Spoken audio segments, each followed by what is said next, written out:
El tema de los cristeros mexicanos requiere de una presentación histórica del cuadro histórico de México, sin el cual no se entiende. Y como entre nosotros eso es poco conocido, yo tengo que dar una breve cuenta de eso. En toda América, como decía ayer, se dio este proceso después de los siglos de la dominación española, de la independencia, de los gobiernos liberales, de la restauración, hasta los tiempos modernos. Pero en México empieza a haber una diferencia, que es que el primer movimiento que acá en nuestros manuales aparece como independentista no lo es, sino que se llama realmente el de la insurgencia, que acaudillan estos curas Morelos e Hidalgo. Y eso destapa una línea de la que se bifurca la historia de México, porque con las mesnadas de estos curas llevan el virus de la destrucción del imperio español, no la independencia, no, eso no les interesaba, lo que era la insurgencia, es decir, la rebelión, la subversión contra los valores hispanos cristianos, personificada en la persona de los españoles que residían en México, los gachupines, desatando el odio del otro estamento, el odio mestizo de los chinacos, de manera que en realidad la época esta de la insurgencia es una guerra civil, una guerra racial, una guerra social, pero no una guerra política de independencia. Para alcanzar la guerra de la independencia hay que esperar a los años de 1820 con don Agustín de Iturbide, el gran libertador del septentrión, que hizo todo lo contrario de que Morelos e Hidalgo. Él estableció el llamado pacto o trigarante o las tres garantías, la unión de los tres estamentos sociales de México, el sector de los indios, de los mestizos y de los blancos, primero. Segundo, la independencia de España con paz con España. Y tercero, la religión católica como base de la sociedad mexicana. Ese fue el sistema trigarante que instauró Iturbide. México era una gran nación, era la perla de la corona española, la más grande, la Nueva España, que comprendía gran parte del continente o subcontinente norteamericano y casi toda Centroamérica. Por lo tanto, estaba primera en las miras expansionistas de los Estados Unidos. La mejor definición de México la dio un hombre que era liberal, indiferente, agnóstico, sino ateo, que venía del Partido Liberal, que era el partido que colaboraba con los Estados Unidos, don Porfirio Díaz. Él dijo: pobre México, tan lejos de Dios y tan cerca de los Estados Unidos. Ahí está todo el problema de México en esa frase. Se empezó a alejar de Dios con la insurgencia y los Estados Unidos aprovecharon este sector, esta facción interna para alimentarla y quebrar al Estado mexicano y así ellos medrar y saquearlo. Con los liberales que se organizaron en las logias yorquinas, las organizó el cónsul norteamericano Poinsett. Por eso en México se conoce la tendencia yancófila como el poinsettismo, porque fue Poinsett quien primero la condujo. Y entonces Gómez Farías, Zavala y demás provocaron la caída de Iturbide por lo pronto. Más adelante Iturbide sería fusilado, el libertador. Y luego alentaron las facciones, las fuerzas de este proceso centrífugo que se dio en México y en toda Hispanoamérica, alentando las facciones de las provincias o estados lejanos. Así surgió Guerrero y otros. De modo que se copió el federalismo norteamericano. El federalismo que en Norteamérica tenía un sentido porque había, no siendo una nación eso, sino 13 colonias, para unirse pasaron por el confederalismo hasta llegar al federalismo. Pero México era una nación, era un virreinato del Reino de Indias. De modo que no tenía sentido desandar el camino. Bueno, se impuso el federalismo y con el federalismo se arruinó el Estado mexicano. Entonces se suscitó la rebelión interna en los estados norteños, sobre todo con el famoso fenómeno de Texas, con el Álamo. Y ahí vino la guerra con los Estados Unidos.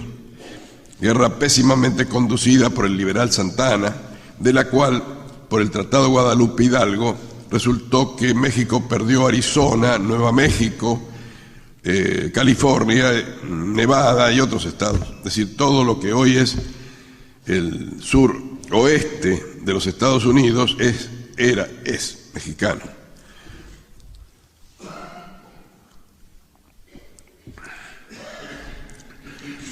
Pero como reacción a esto, las antiguas familias de México generaron un partido que contestó esta acción disolvente, que fue el Partido Conservador de México, que encontró un gran dirigente, don Lucas Alamán, que pudo salvar lo salvable. Es el equivalente al caso de nuestro dictador Juan Manuel de Rosas, que evitó que la Argentina se convirtiera en 20 republiquetas, como se convirtió Centroamérica en 20 republiquetas. México perdió Centroamérica, perdió el norte de su país, pero el centro lo pudo salvar gracias a Lucas Alamán, que hizo una serie de alianzas para poder mantener esa unidad territorial. Entre ellos la aproximación a países europeos para contrabalancear la presión norteamericana. Pero por ese camino los conservadores fueron demasiado lejos y establecieron una alianza muy activa con Francia. Francia en algún momento decidió intervenir en la vida de México para proponer e instaurar un emperador, Maximiliano. Pero la empresa francesa fue fugaz. Lo pusieron a Maximiliano y pronto se fueron ellos. Y quedaron nada más que respaldados por los conservadores, por el Partido del Orden en México. Esto fue suficiente argumento para que los liberales que habían destruido a México tildaran a los conservadores de imperialistas, de entreguistas a Europa, Francia, etc. En realidad, si se toman las fechas, antes de que se diera la alianza entre los conservadores de Miramón y Mejía con Maximiliano, el jefe del Partido Liberal, Benito Juárez, ya había pactado con los Estados Unidos una nueva invasión norteamericana en el Tratado Maclane-Ocampo. Por ese tratado, Estados Unidos entregaba el istmo de Tehuantepec, entregaba la Baja California y sometía su política exterior al dictado del Departamento de Estado de Washington. De modo que si alguien no puede acusar a los conservadores de entreguistas, eran los liberales. Pero de todas maneras, en los manuales de ellos, en los manuales de la historia que corren hoy en México, aparece Benito Juárez como el benemérito, así se lo llama, de la nueva independencia. En realidad él partió, como han partido todos estos revolucionarios, de la nueva frontera que se estableció entre México y los Estados Unidos, el Río Bravo, apoyado por las fuerzas norteamericanas y por eso pudo vencer a los conservadores en la batalla de Querétaro, batalla definitiva, porque toda su artillería, no solamente los elementos materiales, los cañones, sino los artilleros eran norteamericanos. Y además la escuadra norteamericana atacó la ciudad de Veracruz en apoyo a los liberales del indio Benito Juárez. Juárez ha sido exaltado a un nivel mítico, realmente ridículo, rayano en la estupidez. Se lo ha querido comparar incluso con la Virgen de Guadalupe. En realidad lo que hizo Juárez, aparte de dar entrada nuevamente a los norteamericanos en profundidad en la vida mexicana, fue restablecer esa línea ideológica destructiva que había empezado con los insurgentes. En una segunda etapa, en un segundo trauma, dice Octavio Paz, que se conoce como la Reforma, en 1857, por la Constitución de 1857, Constitución liberal. Juárez y los Lerdos de Tejada saquearon la iglesia, repitieron en México el fenómeno que se había dado en Europa, en el septentrión europeo, en Alemania o en Inglaterra, es decir, se quedaron con los bienes de la iglesia y destruyeron todas las obras de la iglesia. Ellos, con el argumento de las manos muertas, que así se llamaban, los bienes que la iglesia administraba, pasaron a las manos de los vivos liberales. 9.000 terratenientes liberales se quedaron con todas las posesiones que la iglesia administraba, pero la iglesia no las tenía para sí, sino que todo eso se hacía en beneficio de las propiedades comunales para los indios, de los hospitales, de los hospicios, de la escuela, todo el aparato de asistencia a los humildes y a los indígenas que manejaba la iglesia. Al destruir las manos muertas, toda esa gente quedó en la calle. La Constitución estableció la igualdad entre el zorro y el gallinero, es decir, entre los ricos, poderosos y los pobres, desposeídos de todo. Esa fue la Constitución liberal, obra del benemérito Benito Juárez. En el orden religioso, además de quitarle los bienes a la iglesia, establecieron el divorcio, la enseñanza laica y, sobre todo, no solamente le quitaron los bienes, las manos muertas, sino que los templos pasaron a ser propiedad del Estado y solamente en concesión, en uso, se los daban a las diócesis o a las órdenes religiosas. Bien, siguieron los gobiernos liberales hasta el prolongadísimo gobierno del dictador Porfirio Díaz, que recién citaba. Este hombre era del Partido Liberal, del Partido Juarista, pero se daba cuenta que no podía mantenerse esta lucha contra la iglesia, que era el leitmotiv, el sentido de la vida de los liberales era su anticlericalismo. Y entonces don Porfirio dijo: la persecución de la iglesia, esté implicado o no el clero, significa la guerra, y una guerra tal que el gobierno no puede ganarla sino contra su propio pueblo. Gracias al apoyo humillante, despótico, costoso y peligroso de los Estados Unidos. Sin su religión, México está perdido y sin remedio. Era un hombre realista, nada más. Él no era cristiano ni participaba para nada de los ideales de restauración cristiana, pero sí se daba cuenta de lo que estaba pasando. Como él se prolongó en el gobierno, surgió la tendencia no reeleccionista o constitucionalista para derrocar a don Porfirio. En realidad, fue la razón de su caída y el comienzo de lo que se llamó y se llama la Revolución Mexicana, fue porque Porfirio Díaz había hecho algunos arreglos con los ingleses que disgustaron a los norteamericanos. Entonces los norteamericanos habilitaron a estos grupos rebeldes para que, partiendo desde el norte, del Paso o de otras localidades próximas a Texas, entraran en México y combatieran a las fuerzas regulares.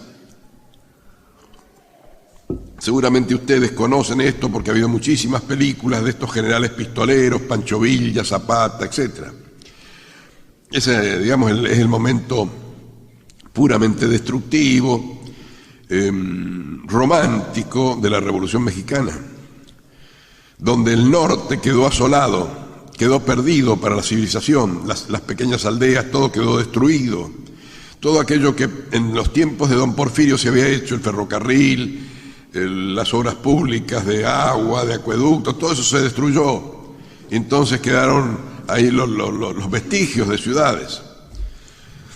Además, los misioneros franciscanos que habían evangelizado todo el norte de México fueron expulsados. Por eso el norte se convirtió en lo que es hoy, la sede de los bandoleros, la franja de los bandidos en México. Tijuana, por ejemplo, es una ciudad de pistoleros. Bueno, viene de las revoluciones. Así como el sur quedó sin evangelizar gracias al también benemérito Bartolomé de las Casas, que se opuso a la evangelización. Y entonces, en el terreno de los indios lancadones, que a veces surge ahora esta guerrilla que está instalada allí en Chiapas, resulta porque esa gente nunca fue cristianizada. El sur y el norte de México están perdidos para México. México se mueve en su eje central, que está partido el territorio por la Sierra Grande, la Sierra Maestra. Entonces, del lado hay una vertiente oriental cuyo eje es la ciudad capital, la Ciudad de México, el Distrito Federal, y el occidente que vuelca hacia el Pacífico con la ciudad de Guadalajara como principal ciudad, y hacia el norte la ciudad industrial que es Monterrey. Este es el triángulo de las tres grandes ciudades que tienen enormes diferencias entre sí. Bien, desde el norte entraron estos bandoleros, estos generales pistoleros, casi todos provenientes del estado de Sonora, y se instalaron en la capital. Así empezó la Revolución Mexicana. Sobre todo cuando tomó figura en 1914 por obra de Venustiano Carranza. Carranza, el gobernador de un estado, se hizo famoso por su anticlericalismo, por su persecución a la iglesia. Él liquidó a los otros caudillos menores, Zapata, Villa, etc., y instaló la Convención Constituyente en Querétaro, la Constitución que va a sancionar la Constitución de 1917, que es la que actualmente rige en México. Es un decir, es la que está allí todavía en el papel. Más que por eso, en México a Carranza se lo conoce por el verbo carranclear, que quiere decir robar. Los carranclanes, se dice a los partidarios de Carranza. Porque robaron todo lo que pudieron. Realmente no es cuestión de creer que solo Carranza robó, todos los que siguieron robaron. Y crearon la institución más importante que hay en México, que es la mordida. Es decir, uno llega al gobierno para enriquecerse y listo. Eso se llama la mordida. Como la elección se llamaba la vaciada, porque la gente iba a poner los votos, pero después se tiraba a la urna los papeles y se ponía lo que el gobierno quería. En general, los mexicanos han resuelto varios problemas que nosotros tenemos un poco oscuros, somos más sinuosos, ellos van más directamente a las cosas. Entonces, se sabe que se llega al gobierno para robar. Eso es carranclear. Bien. y para perseguir a la Iglesia, porque la Constitución de 1917, que es, ya estamos en el tema directamente, es la causa de la guerra cristera. La Constitución tiene 5 artículos básicos de ataque a la Iglesia. El primero, la educación laica, en sus 3 estamentos, primario, secundario y terciario.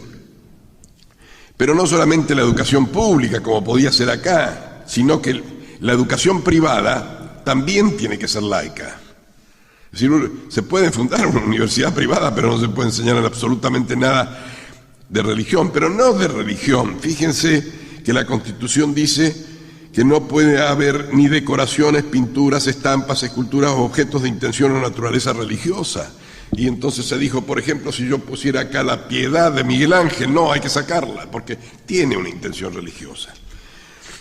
Es decir, el laicismo allí es entendido claramente como perseguidor. El otro artículo de los votos y las órdenes religiosas, se prohibieron las órdenes religiosas. Ya venía esto de la ley de Lerdo Tejada y se acentuó en el 17. Respecto del culto, se presentó un principio que se podía practicar el culto público, siempre dice la Constitución que no constituya un delito. Es decir, que en principio practicar un culto es un delito, pero no lo será si se registra como la Constitución lo quiere. Es decir, el templo tiene que ser examinado, hay que determinar la cantidad de sacerdotes, etc. Si no, es un delito. La propiedad de la Iglesia, es decir, la Iglesia no puede adquirir bienes por sí ni por interpósita persona. El matrimonio no solamente se mantuvo con el 57 como contrato civil, sino que se establecía que era el único, exclusiva competencia de los funcionarios públicos, y no podía haber otro casamiento. El 130, que es el artículo del régimen de la Iglesia, es el más terrible, porque organiza la vida de los sacerdotes. Y entonces dice que los ministros de culto son considerados como personas que ejercen una profesión, pero se exige que sean mexicanos de nacimiento. Las legislaturas locales limitarán el número de sacerdotes, quienes deberán registrarse en cada templo. Ellos además no tendrán derechos de voto político, ni podrán aún en reuniones privadas hacer crítica de las leyes, autoridades o del gobierno. Los laicos católicos no podrán efectuar comentarios políticos en publicaciones católicas ni formar partidos políticos confesionales. Esto fue reglamentado, como veremos en tiempos de Calles, diciendo que no podía haber más de un sacerdote por cada 30.000 habitantes. Y en el caso del estado de Tabasco, la provincia sureña, que eso sí que está lejos de Dios y muy cerca de los mosquitos, el gobernador Garrido Canaval puso que el sacerdote debía ser tabasqueño, mayor de 40 años, con estudios en la escuela oficial, ser casado y de buena moralidad.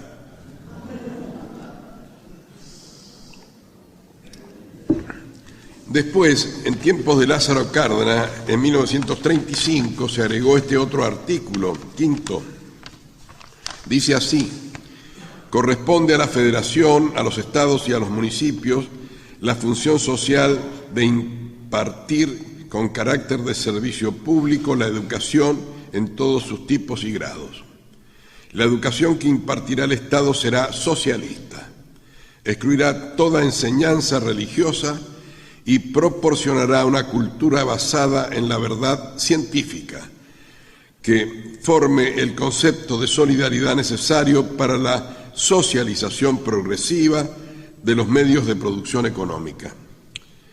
Los particulares podrán impartir educación en todos sus grados. La educación primaria, secundaria y la normal requieren previa y expresa aprobación del poder público. Será científica y socialista, con los mismos planes, programas, métodos, orientaciones y tendencias que adopte la educación oficial. Tendrán las personas que en el concepto del Estado tengan suficiente capacidad profesional serán reconocidos, siempre que tengan moralidad e ideología acorde con este artículo, es decir, que sean socialistas.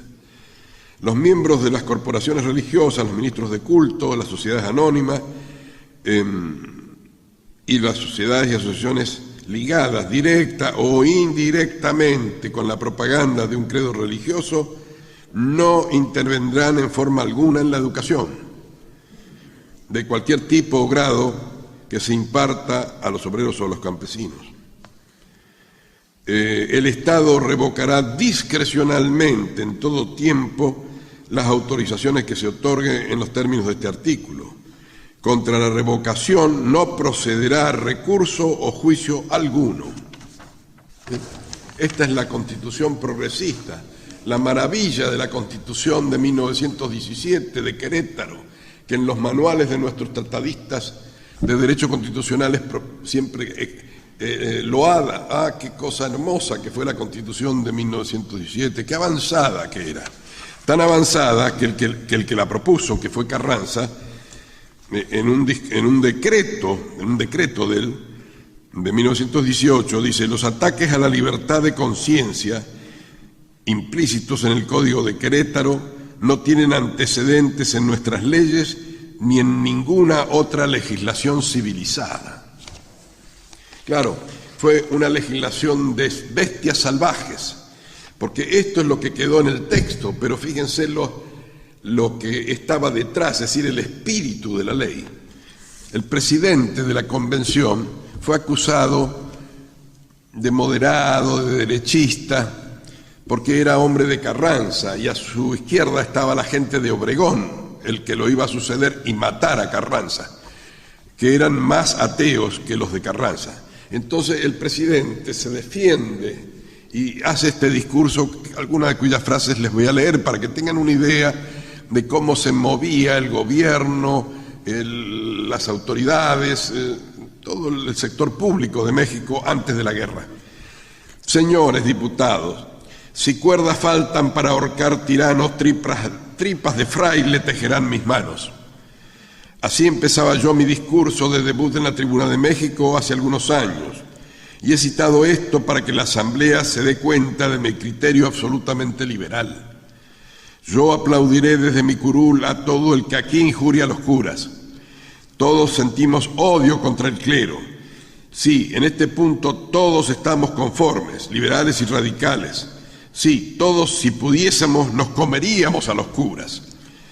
Sí, yo, señores diputados, que no soy jacobino ni sectario, y que no bautizo a mis hijos, ni tengo ninguna de las esclavitudes del catolicismo. Yo comprendo sin dificultad que un señor general, porque el que lo estaba atacando era un militar, ameritado, patriota, valiente, liberal, y solamente atento a saber cumplir su papel como soldado revolucionario, venga a la plaza de Querétaro e incendie los confesionarios de todas las iglesias en la plaza pública, que funda las campanas, que se apropie de las escuelas del clero y hasta que cuelgue algunos frailes. Todo esto me parece perfectamente explicable entre nosotros. Eso está diciendo el presidente de la convención, ¿no? Si cuelga algunos frailes, a todos nos parece muy bien. Nadie lo condenará si es hombre imparcial e ilustrado. Por último, me declaro partidario que para ejercer el sacerdocio se requiere ser casado civilmente, si se es menor de 50 años. Bueno, y después entonces empieza a pedir disculpas por lo que él va a proponer de que no se metan a legislar cómo se debe confesar, porque iban a poner un artículo sobre la confesión. Y bueno, termina, dice: lo importante es que Allende el Bravo, es decir, los norteamericanos, sepan lo que está pasando en México, claro, porque ellos eran prestanombres de la AFL, de la agrupación anarquista del sindicalismo norteamericano, que les mandaba a sus licenciados. El texto de la Constitución, según parece, lo redactaron dos norteamericanos, una mujer, ya me voy a acordar los nombres, de Emma Goldman y Alexander Beckman. Esos son los que redactaron la Constitución. En realidad los otros eran iletrados, analfabetos, de padre y madre. Bueno, termina entonces, dice: para que sepan los de la Allende del Bravo, la gran justicia que el pueblo mexicano ha tenido cuando ha procedido con tanta hazaña, con tanta crueldad, con tanta ferocidad increíble, en perseguir a lo que aquí llamamos clero, que debiera llamarse una banda de ladrones, de forajidos y de estafadores. Así termina el discurso del señor presidente. Como lo comenta Carlos Pereira, el salvajismo, con su eco y sus animales feroces, tomó asiento en la Asamblea de Querétaro.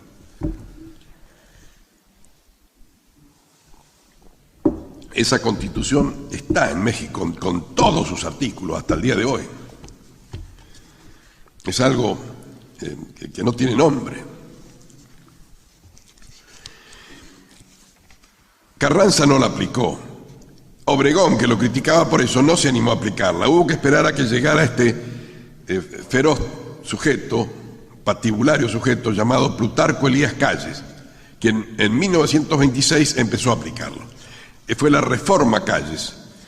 Y entonces, por ejemplo, en la cuestión esta de las imágenes religiosas en las escuelas, y si había por ahí un pintor, qué sé yo, alguna imagen pintada por Rafael Sanzio, eso tenía una pena de 2 años de prisión.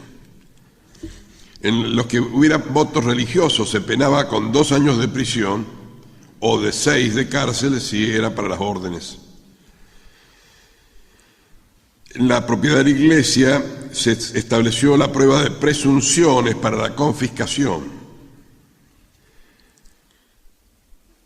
Y en el régimen de la Iglesia, que ya directamente los sacerdotes que quisieran ejercer fuera de esas cantidades que se fijaron, se los declaraba delincuentes y podían ser arrestados, detenidos. Bueno, eso es lo que el Estado proponía al pueblo mexicano. Este Estado, que se declaraba socialista, que contaba con el apoyo de la Segunda Internacional Social Masónica, con el Gran Oriente de la Masonería, que desde Nueva Orleans le entregó una medalla al mérito a Calles, con la Federación Anticlerical Mexicana, con la CRON, es decir, la Confederación Regional Obrera, lo declararon todos el jefe máximo de la revolución. Entre otros que contribuyeron al triunfo de Calles está la Casa Morgan, que le puso la pequeña cantidad en esa época, 1926, de $12.654.171 para la campaña de Calles. Es la mejor prueba de la unión capitalista socialista, porque el embajador que destinó a Estados Unidos y que el que hizo el elogio de Calles y lo seleccionó entre los otros generales pistoleros se llamaba Dick Monroe. Monroe era, al mismo tiempo que embajador de los Estados Unidos, el representante de la Casa Morgan en México. La reacción católica fue esclarecida, porque se creó la Liga Defensora de la Libertad Religiosa. La crearon abogados o licenciados, como se dice en México, que habían tenido ya luchas políticas y que conocían la historia bien de México. Entonces, el que fue presidente de esta comisión, Miguel Palomar y Vizcarra, dice: la Casa Blanca, continuando con su política tradicional antimexicana y anticatólica, ha convertido al gobierno mexicano en un simple agente de Washington. Fíjense cómo nos engañaba este hombre, porque los otros declamaban antiimperialismos verbales, ¿no? Tanto Carranza como Obregón, como Calles y los que le sigan, Cárdenas y demás, todos eran muy anti-yanquis verbalmente, pero todos protegían la propiedad norteamericana. Los tratados Warren, los tratados Pani, todo eso impiden que se confisque o se expropie a los norteamericanos, de modo que toda la minería de México está en manos de los norteamericanos, la minería de la plata, la del petróleo, etc. Esa no ha podido ser tocada. Sí, los fundos, las estancias, los ranchos de los mexicanos, esos sí fueron parcelados en 1000 pedacitos, pero no el de los yanquis. Entonces Palomar y Vizcarra decía: esto lo ha puesto la Casa Blanca. El imperialismo yanqui es para nosotros y para los mexicanos en general y para todos los que anhelan la salvación de la patria, algo que en sí mismo es malo, y como malo debe combatirse enérgicamente. No empiezan diciendo Calles es un ladrón, un sinvergüenza que no tiene ni siquiera estudios porque tenía un bar en Sonora, era un tabernero. No, en último lugar se ocupan de ese sujeto. Empiezan por los mandantes. Los católicos mexicanos entienden que el abatimiento económico y político de su nación, originado en la obra nefasta del vecino del norte, no debe pesar en el planteamiento y resolución de su problema religioso, que es la clave para toda América hispana. México, con su catolicismo 4 veces secular. México, el país bendecido por Dios con la aparición de la Virgen de Guadalupe. México, el pueblo de confesores y de mártires. México, la primera nación que proclamó la soberanía temporal de Cristo Rey. México, Nueva España, fiel trasunto de la América en América de la España Santa. México, cabeza en América de la hispanidad. México, valladar puesto por la providencia, contendrá los desbordamientos anglosajones. Así empezaba la proclama de la Liga Defensora de la Libertad Religiosa, encañonando directamente a los Estados Unidos, no a sus servidores locales. Se estableció la defensa conjunta de la tradición y del patriotismo. Y se crearon una serie de organismos, algunos ya estaban, otros se lanzaron entonces, 1926, por ejemplo la CJM, la Acción Católica de la Juventud Mexicana.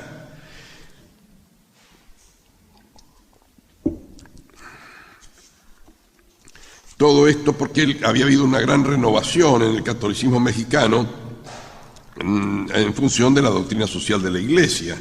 Así se crearon también organismos de unión de los obreros, de los círculos católicos nacionales, los congresos católicos del Rerum Novarum.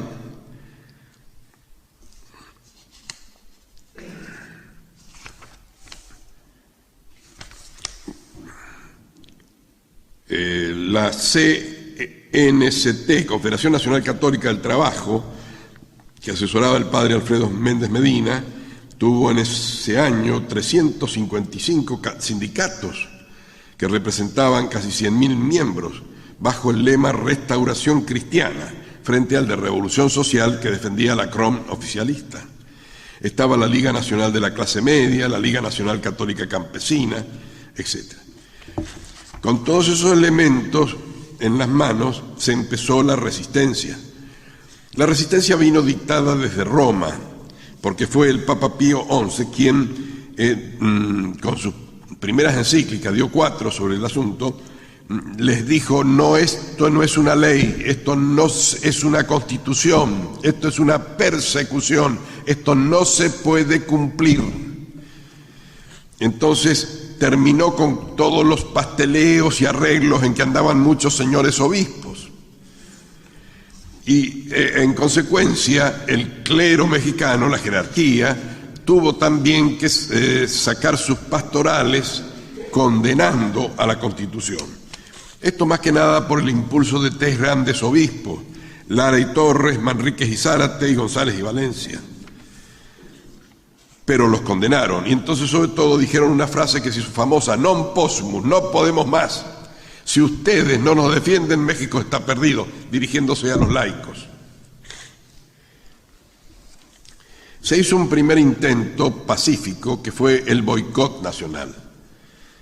La Liga Defensora llamó a que todos los católicos mexicanos paralizaran la vida de la nación.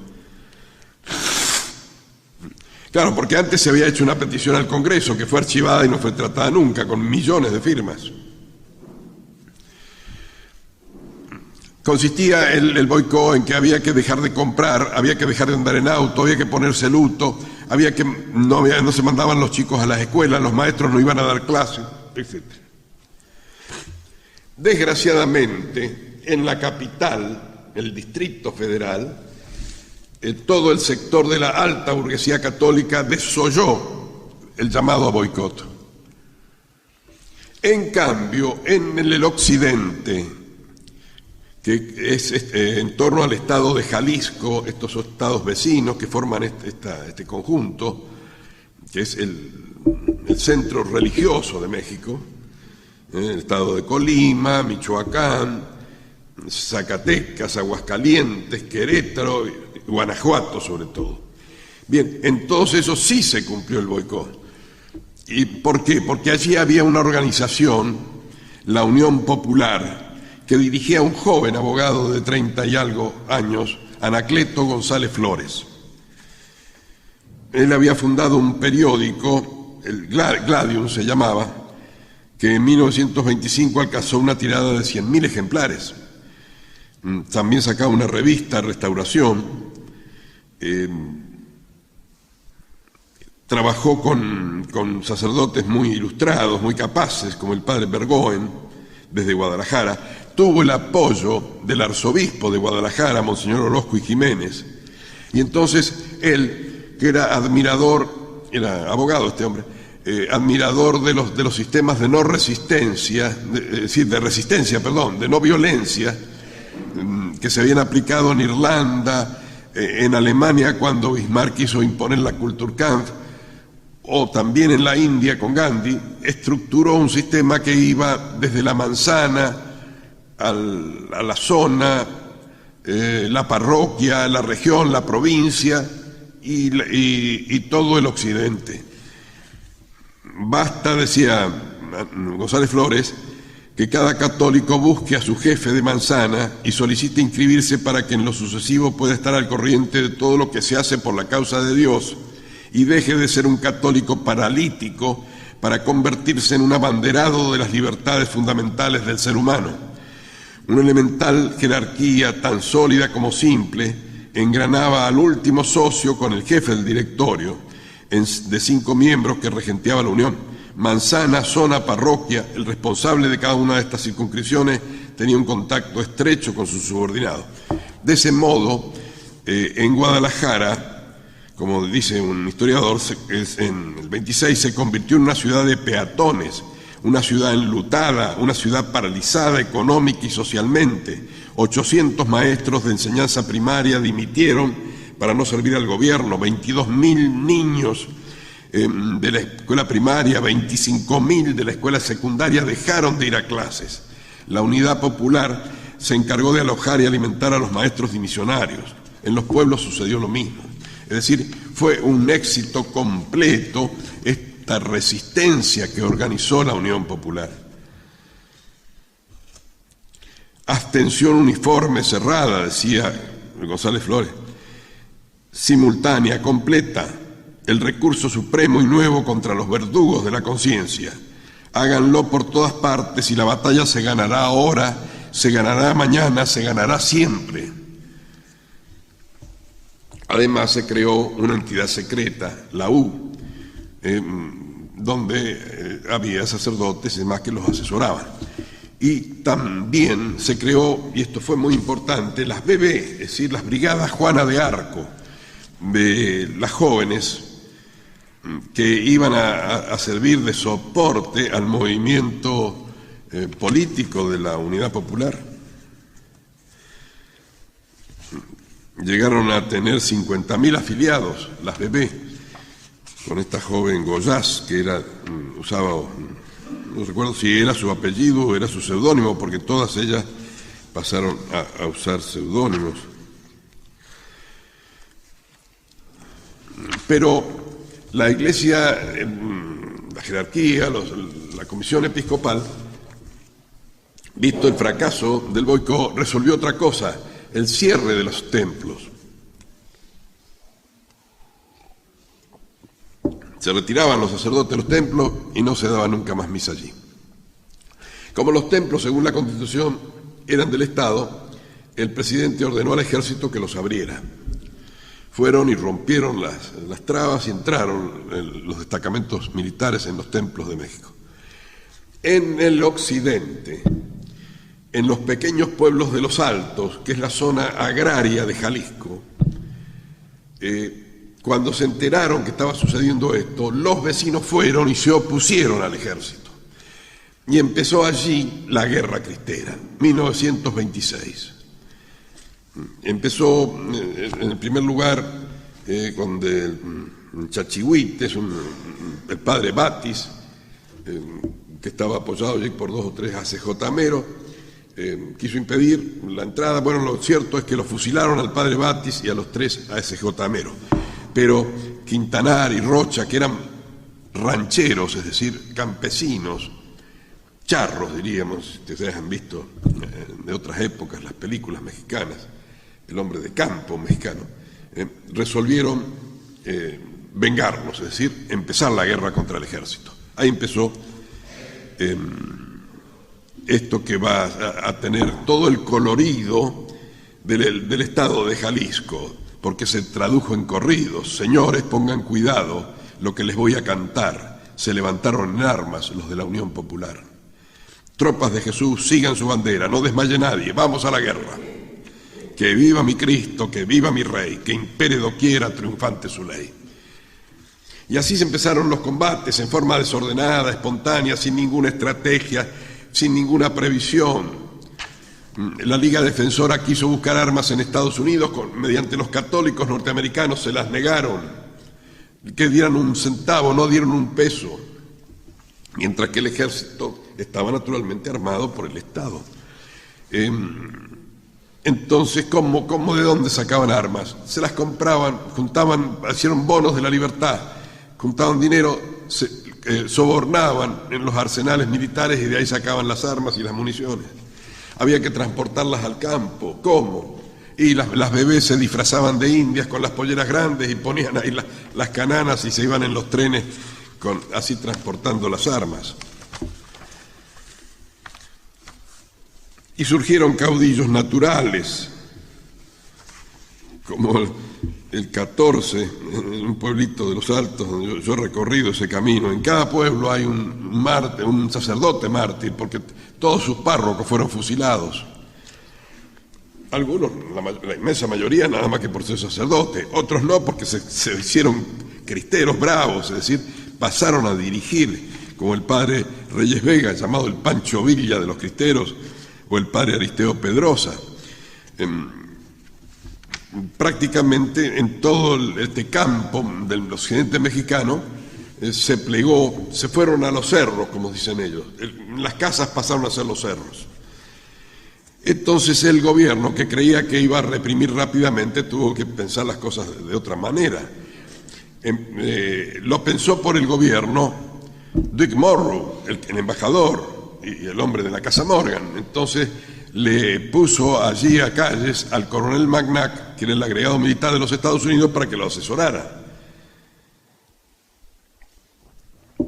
Una de las primeras cosas que hicieron los norteamericanos en sus asesoramientos fue la alianza, la colaboración, fue sacar a la gente de los campos, lo que se llamó la reconcentración. En todos los altos se establecieron determinados lugares donde debían ir todos los pobladores, y el resto fue gaseado y bombardeado. Pero no se tomaron mucho trabajo, no partían desde bases mexicanas los aviones, partían directamente de la base de Houston, en Texas. Digo Texas porque, claro, es la Texas norteamericana. 57 aviones Bristol que atacaban el campo mexicano. En las razias en los campos de concentración, los norteamericanos, que son los inventores, aunque no han hecho muchas películas sobre esto, pues son los inventores porque la inventaron en Filipinas y después la aplicaron allí en México, con el alambrado de púa y todo lo demás. Claro, se olvidaron de hacer letrinas y otras cositas. Entonces las pestes, la viruela, todo eso asoló a la gente que estaba metida allí. Además que se morían de hambre porque no los alimentaban.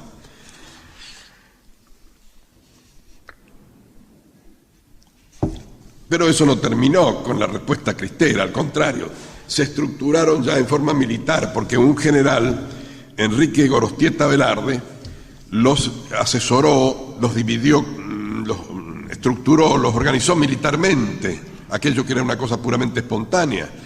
Y entonces aparecieron los batallones, los regimientos, las zonas, los jefes, con sus grados. Jalisco pasó a ser gobernado civilmente por Anacleto González Flores, gobernador civil de Jalisco, itinerante, clandestino, pero el acatado. Se crearon escuelas cristeras, municipios cristeros, para establecer toda una autoridad paralela contraria a la del régimen socialista perseguidor.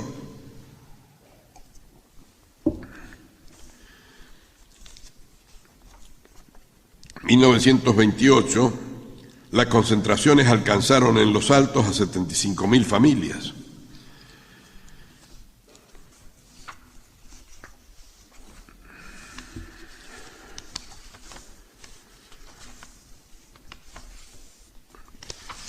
Claro, no solamente esto, sino que los jefes iban muriendo. El padre Reyes Vega murió en una batalla, que ganó, pero murió él. Murió Anacleto González Flores, al que me estoy refiriendo, y que ustedes deben saber que es beato de la Iglesia Católica y que su proceso de santidad, de santificación, está terminado. Iba a ser proclamado en diciembre del año pasado y no sé qué pasa. Es decir, ya sé lo que pasa. Imagínense lo que es proclamar santo a este hombre que no es un sacerdote, joven, abogado, casado, con hijos, político, militante, director de una guerra. Y el proceso está terminado con todas las pruebas sobre su santidad. Por lo pronto es beato. Él fue apresado y ejecutado junto con otros amigos donde estaban ocultos. Se lo torturó para que dijera el sitio donde vivía el arzobispo de Guadalajara, Monseñor Orozco. Y él les dijo: una sola cosa les diré, y es que he trabajado con todo desinterés por defender la causa de Cristo y de la Iglesia. Vosotros me mataréis, pero sabed que conmigo no morirá la causa. Muchos están detrás de mí dispuestos a defenderla hasta el martirio. Me voy, pero con la seguridad de que pronto, desde el cielo, veré el triunfo de la religión en mi patria. Un soldado le atravesó el pecho con la bayoneta. Como se desangraba, se ordenó el cuadro para el fusilamiento. Luis Padilla manifestó el deseo de confesarse. Anacleto le contestó: no, hermano, ya no es tiempo de confesarse, sino de pedir perdón y perdonar.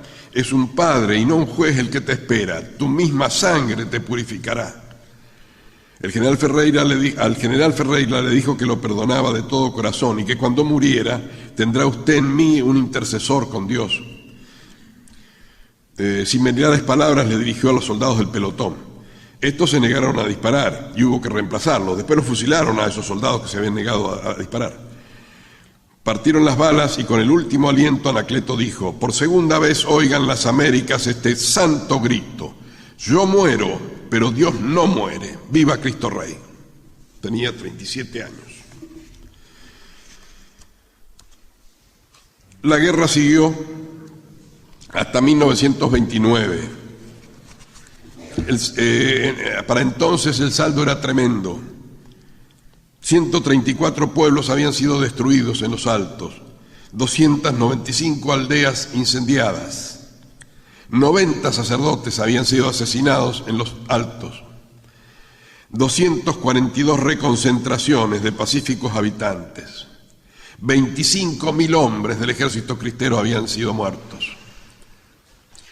De ellos, en una forma simbólica, se ha elegido a 250 para que se instauren las causas y se los llame siervos de Dios. Pero entre los que se los eligió no están los cristeros bravos, es decir, los que murieron pero mataron, porque los hubo, claro, y estos se cobraron sus vidas duramente. Murieron en esa guerra 55.000 soldados del ejército de línea, 1.800 oficiales, 70 coroneles y 12 generales.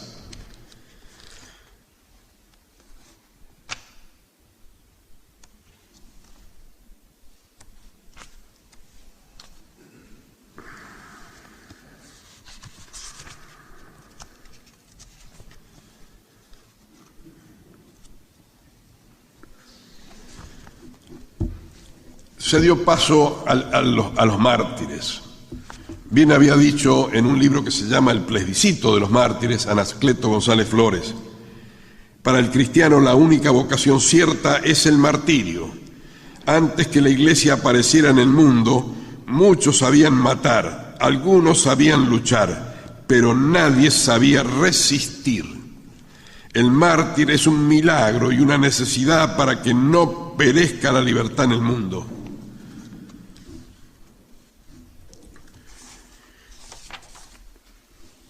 Para evitar este escándalo que trascendía las fronteras de México, Duke Morro ordenó el arreglo, que lo hizo el sucesor de Calles, Portegil. Hubo dos prelados que se prestaron a este arreglo.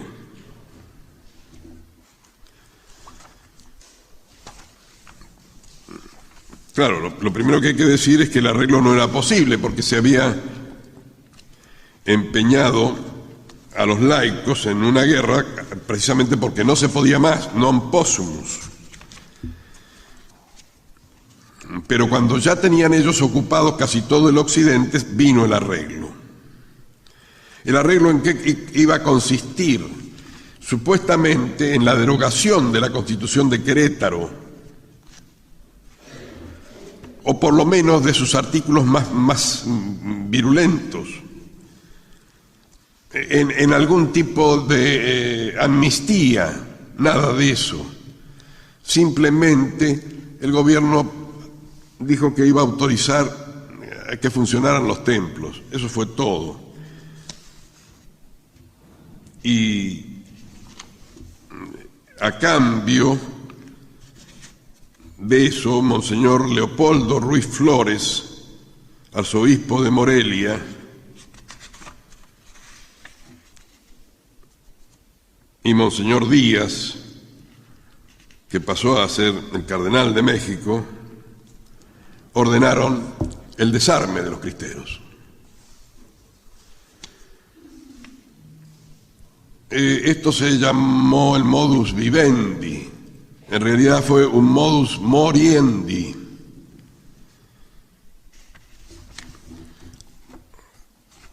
Con la resistencia de muchos cardenales y obispos, ¿no? Entre ellos el de Guadalajara y los tres que mencioné antes que se fueron.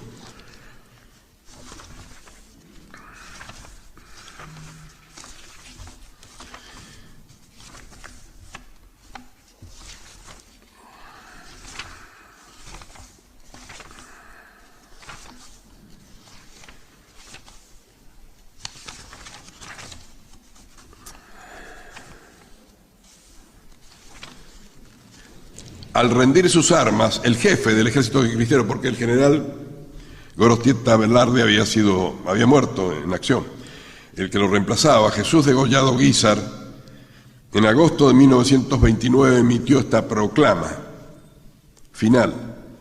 Dice así: debemos, compañeros, acatar reverentemente los decretos ineluctables de la providencia.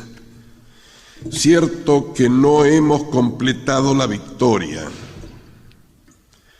pero nos cabe como cristianos una satisfacción íntima, mucho más rica para el alma, el cumplimiento del deber y el ofrecer a la Iglesia y a Cristo el más preciado de nuestros holocaustos, el de ver rotos ante el mundo nuestros ideales, pero abrigando, sí, vive Dios, la convicción sobrenatural que nuestra fe mantiene y alimenta de que al fin Cristo reinará en México, no a medias, sino como soberano absoluto de las almas. Como hombres, cábenos también otra satisfacción que jamás podrán arrebatarnos nuestros contrarios.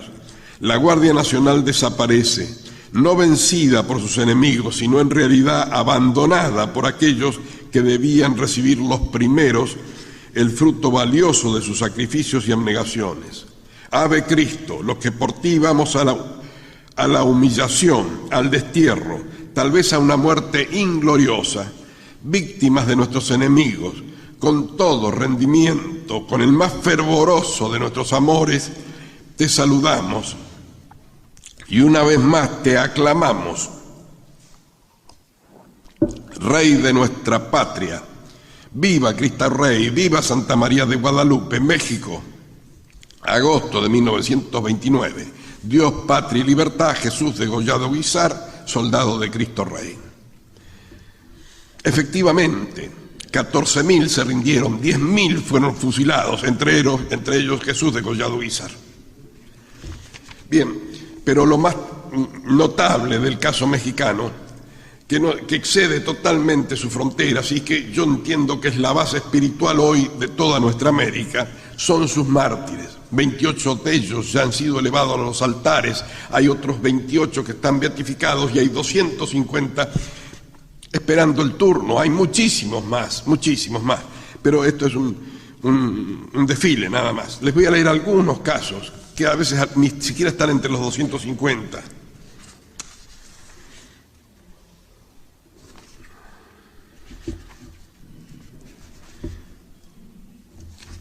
Por ejemplo, José Valencia y Gallardo y sus amigos que eran de la SJM y por eso fueron detenidos, torturados. Valencia era un excelente orador, entonces los esbirros lo detuvieron, le sacaron un cuchillo y le cortaron la lengua y le dijeron: habla ahora de tu Dios. Privado del habla, Valencia levantó las manos al cielo y fue acribillado a balazos. Sus compañeros de celda fueron apuñalados, baleados y destrozados sus cráneos. Se los fotografió y con eso lo fotografiaron los enemigos y se hizo una estampita que llegó a manos del Papa Pío XI y sobre ella el Papa escribió: y la palma del martirio está en sus manos. Gloria a Cristo. La sangre de los mártires es semilla de cristianos.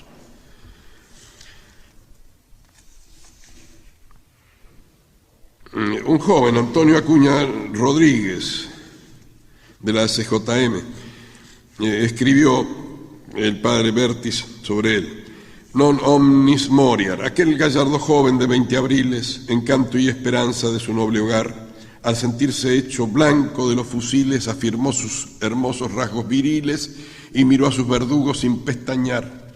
Soldados, dijo luego con voz entera, es mi última palabra, voy a morir. Pero no muero todo, Cristo me espera. Ya, teñida en mi sangre, ved su bandera, flotar sobre la patria y el porvenir. En México sus iras vuelca al infierno y el tirano se encumbra, gime la ley. Y yo muero, pero no importa, Cristo es eterno. Ustedes son soldados de un mal gobierno, pero yo soy soldado de Cristo Rey. Tomás de la Mora, Tomasito, tenía 16 años en la ciudad de Colima. Lo llevaron a ahorcar y entonces dice: ahórquenme acá, en la calzada Galván, en un árbol donde había descansado Juárez. Este es un lugar de ignominia, dijo, será aquí para que me cuelguen para que se cambie en bendición en lugar de maldición. No quisieron, lo pusieron en otro árbol y le dicen... Le pasan la cuerda y el verdugo le ordenó: póngasela. Tomasito respondió sonriendo: yo no sé cómo se pone, la primera vez que me ahorcan.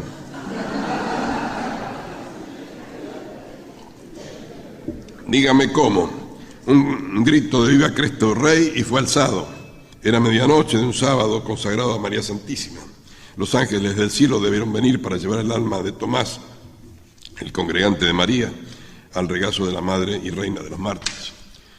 Otro más chico, 13 años, José Sánchez del Río, en Michoacán, muerto. No era combatiente. No está entre los 50 estos, ni los santos ni los beatos. Le dejó a su madre, trató de impedirlo, la madre que se lo llevara. No, madre, nunca ha sido más fácil ganarse el cielo que ahora, y yo no quiero perder la ocasión. Apresado, fue llevado al cementerio y ante la fosa abierta para recibir su cuerpo dialogó así con el soldado: ¿qué le decimos a tu mamá? Que nos veremos en el cielo. ¡Viva Cristo Rey! Y lo fusilaron. Dejó esta carta: mamá, ya me apresaron y me van a matar. Estoy contento, lo único que siento es que tú te aflijas. No vamos a llorar. En el cielo nos veremos. José, muerto por Cristo Rey. 13 años. Zeraida Llerena, esta niña, fue detenida en Colima, violada, sometida a toda clase de vejámenes, al punto que pidió que la mataran para concluir con los atropellos. Charis, el que la detenía, le dijo que no, porque la munición era cara. Yo pago el cartucho que gasta en matarme. Privada de alimentos, medicamentos, murió de inanición, con una ejaculatoria en los labios. El pueblo de la ciudad de Colima acudió en masa al día siguiente reclamando que le abrieran las puertas de la prisión para entrar y regar con flores la celda y el camastro donde la niña muerta parecía sonreír.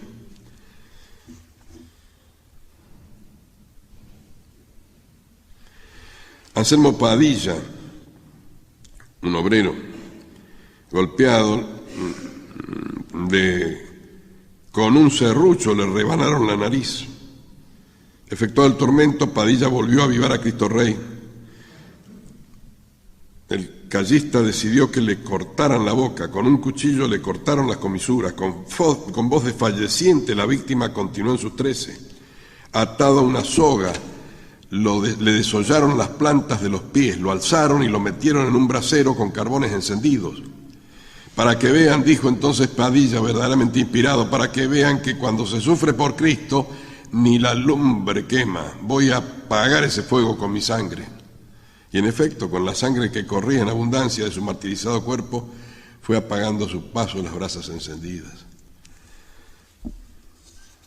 El padre Miguel Agustín Pro Juárez, que fue el primero que fue santificado, no estaba en el campo cristero, era un sacerdote jesuita de la Ciudad de México. Se había descubierto un complot para asesinar a Obregón, y entonces el general Cruz, el jefe de policía, decidió que lo involucraran al padre, primero a un hermano y después al propio padre Pro. Era todo falso. Pero como ellos tenían esas atribuciones, en realidad el delito que lo acusaban tenía una pena máxima de 6 años de prisión, pero allí mismo le decretaron la pena de muerte y ahí mismo lo ejecutaron. Pero más, se convocó a toda la prensa para que presenciara el fusilamiento del padre Pro. Por eso fue sobre todo importante, porque la prensa extranjera pudo estar presente en el fusilamiento y fotografiarlo. La foto apareció en todos los diarios. Y después, como dice Graham Greene, se convirtió en un delito porque la gente recortó la foto de los diarios y la puso en sus casas, en sus dormitorios. Entonces, tener la foto del padre fusilado era un delito. Son muchísimos. Yo me voy a limitar a leer un caso mínimo que no está entre los 250. El de Florentino Álvarez, un humilde zapatero del Sindicato Católico de León, Guanajuato, muerto el 10 de agosto de 1927. Fue detenido en el sindicato por gritar "Viva Cristo Rey". Lo llevaron a la prisión y lo sacaron en la mañana del 10, lo condujeron a las afueras de la ciudad. El mártir ora en voz alta. Canta, corazón santo, tú reinarás. Los soldados le pegan en la boca para que se calle, pero él continúa cantando, tú reinarás. Llegado al lugar del suplicio, Florentino lo saluda con un estentorio, "Viva Cristo Rey". Un soldado furioso lo abofetea y le dice, "¿Quién vive? Viva Cristo Rey y viva la Virgen de Guadalupe". Una descarga lo abate, al fin y le abre las puertas de la gloria. Pero esto es lo que yo subrayo. Al día siguiente, porque casos como el de él había miles, al día siguiente circulaba por León esta esquela mortuoria que yo he tenido en mi poder. "Viva Cristo Rey, el señor don Florentino Álvarez, originario de León, Guanajuato, murió confesando a Jesucristo a la edad de 37 años el día de 10 de agosto de 1927. Su madre, esposa, parientes y amigos, con inmenso regocijo, lo participan a usted para que pida por el triunfo de la religión en México, poniendo por valioso intercesor el alma de Florentino. León, agosto de 1927. Este no ha sido proclamado mártir, no ha sido proclamado santo, pero ¿qué dirían ustedes? Yo sí tengo mi santo particular dentro de todos ellos, un curita de un pueblo de Tepatitlán, el padre Tranquilino Ubiarco, que fue ejecutado el 5 de octubre de 1928. En las afueras del pueblo hay una alameda de eucaliptus, y en uno de ellos fue colgado, ahorcado. Le dijeron a un soldado que lo izara, el soldado se negó, lo fusilaron al soldado, que otro lo izara, se negó y lo fusilaron también. Y por fin lo ahorcaron al padre. El eucalipto está seco, los demás están verdes, el eucalipto está seco. Entonces yo, con inconsciencia, como otros, fui y saqué unos pedacitos para hacerme una cruz. Pero después un amigo que ha hecho un verso sobre Tranquilino, me dijo, no, el eucalipto se ha reverdecido.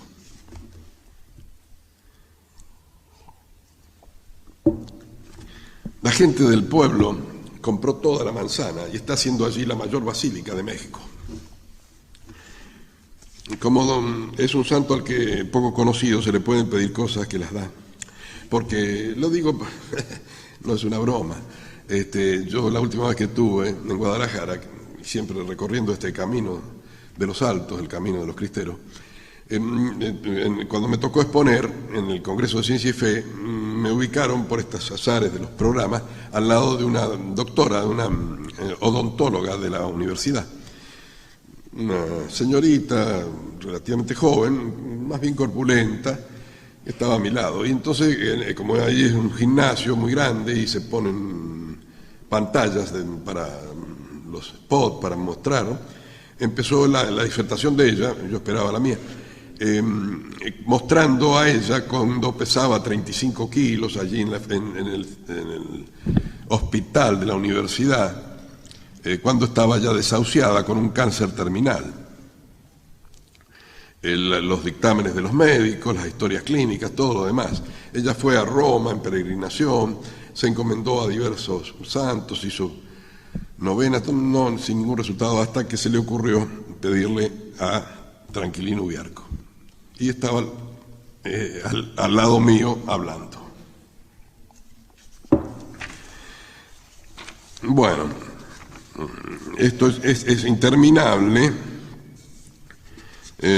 porque hay de todo acá, cada uno superior a otro. Por ejemplo, este joven Felipe Brondo, que escribió antes de morir: hoy que está mi alma llena de ilusiones, quiero morir así, robusto, sano, defendiendo mi fe ante el tirano, con sangre joven para empapar la arena.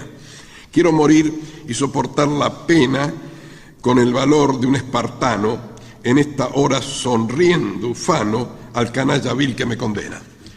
Quiero morir y por mi fe querida quiero sacrificar mi propia vida en un suplicio que jamás se ha visto, en una hoguera sacudir mis alas y caer traspasado por las balas, gritando al tirano, ¡viva Cristo! Bueno, como digo, esto es un venero de bienes para toda la Iglesia. Se ha hablado del fracaso de los cristeros. No hay tal fracaso, no puede fracasar la cruz. Cuando esta constitución que prohíbe el culto público y todo lo demás, cuando llegó Juan Pablo II a México, fue abolida. De hecho, es un desuetudo, están los 5 artículos, no se cumplen más, porque el Papa entró violándolo uno por uno a esos artículos. Y allí había millones de personas, tanto en el Oriente como en el Occidente. Se produjo este milagro aparente de este pueblo que llevaba 70 años de educación socialista, científica, de destrucción de la religión, y que sigue incólume en su religiosidad cada vez más alta. Como les decía, creo que ayer, yo lo he visto ahí en las procesiones en Zapopan, pasar millones de personas. Hay que estar a las 5 de la mañana porque la calle después no se puede cruzar, hasta la tarde. Es decir, la religiosidad de ese pueblo no tiene nombre, sobre todo más interna uno, no en las clases altas, sino en el pueblo llano. Si se va a los pueblitos de los altos, donde las iglesias están siempre abiertas, a toda hora del día o de la noche, porque son atendidas por las cofradías de los campesinos pobladores, que viven magramente porque son tierras pequeñas y de poca producción. Viven con escasez, con sufrimiento, pero multiplican su sufrimiento en esta ofrenda que hacen constantemente, esperando allí las familias, pues son cofradías por familias. Los he visto entrar presididos por los más viejos, los hombres, las mujeres, los jóvenes, los niños, se ponen con los brazos abiertos en cruz y de rodillas van hasta el altar mayor y luego permanecen allí 2 o 3 horas rezando hasta que viene la otra cofradía. Bueno, es decir, la causa de Cristo Rey en México ha ganado, indudablemente, ha vencido al tirano. Y entonces yo cierro esto con este verso que le dedicó uno de los tantos escritores sobre los cristeros, dedicado a uno de los jefes. Poned un crespón fúnebre al pie de la asta rota, que los clarines trémulos inicien su adiós. La guardia está de luto, su enseña ya no flota, la enseña que no supo de vientos de derrota fue despegar sus